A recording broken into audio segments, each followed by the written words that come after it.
Sustainable is an area of increasing focus in the company. We're spending more and more time looking at, how are our actions and our business practices impacting the global environment and the global economy.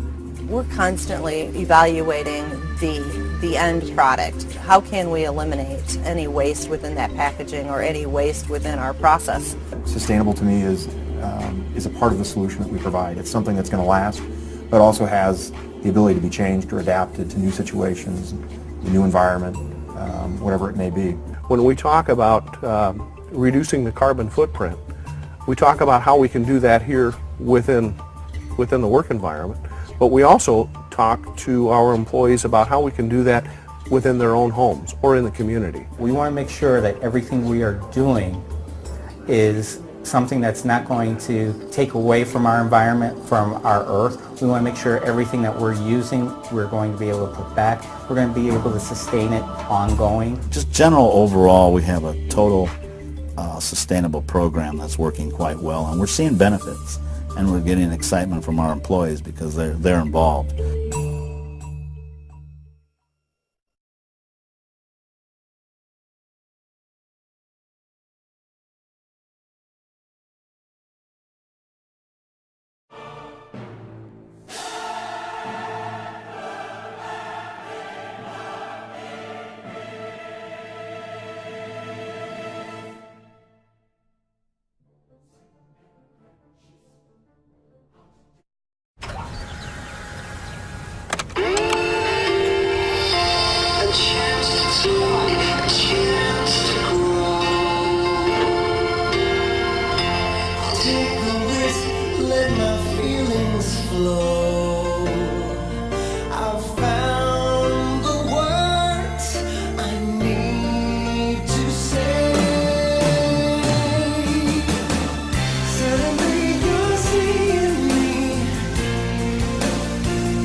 David Bodaya will make over 25,000 practice dives in a year.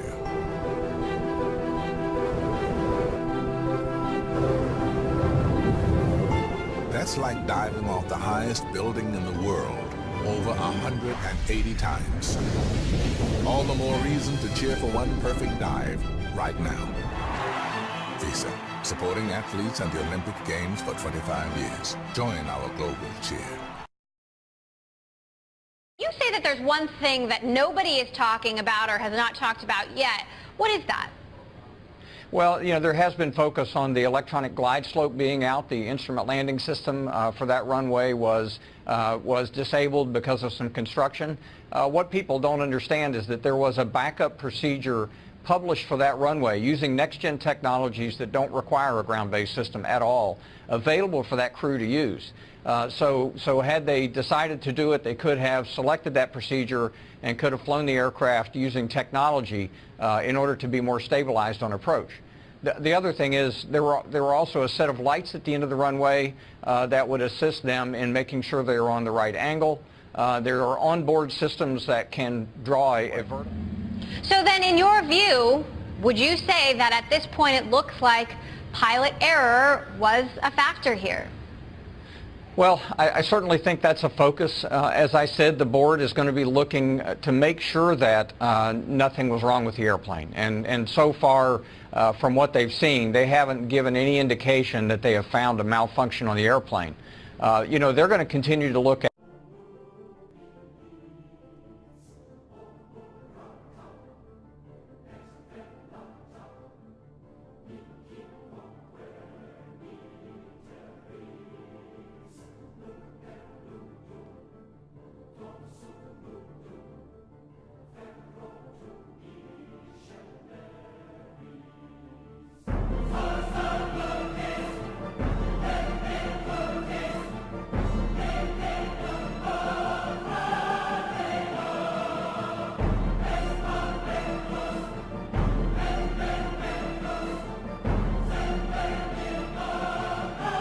the next round of elections. They're going to be ousted once again, and on top of that, people on the streets are just extremely anxious, and they're losing more confidence by the day in the institutions of the state, with the exception of the military, and it's really polarized Egypt in a very negative way.